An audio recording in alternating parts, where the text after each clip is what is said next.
नमो नमः फ्रेंड्स, आज आहे रविवार आणि संडे स्पेशल. आज आपण करणार आहोत फ्राय खेकडे, त्यानंतर खेकड्याचा रस्सा आणि सुरमई फ्राय. त्यासाठी सगळ्यात पहिल्यांदा आपण इथे घेऊयात सुरमईचे 3 पीस. त्याला मी इथे भिजवलेलं कोकमचा जो रस असतो किंवा कोकमचं आगळ असतं ते आपण व्यवस्थित लावून घेणार आहोत. त्यानंतर मी इथे टाकलेलं आहे आलं लसूण हिरवी मिरची पेस्ट, तिखट, मीठ, हळद आणि गरम मसाला.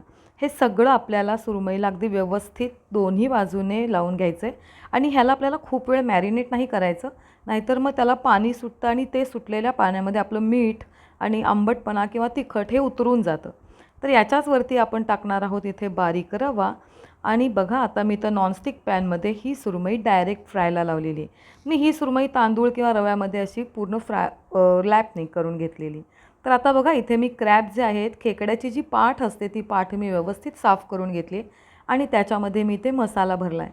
हा मसाला जो आहे तो मसाल्यामध्ये आपण टाकणार आहोत कांदा, टोमॅटो, तिखट, गरम मसाला, लिंबू आणि थोडंसं डाळीचं पीठ. आणि आपण तेलामध्ये हे भरलेले खेकडे फोडणी टाकून हलकंसं पाणी टाकून आपण ते शिजायला ठेवणार आहोत. तर हा झाला आपला भरलेले क्रॅब आणि सुरमई फ्राय रेडी. एन्जॉय.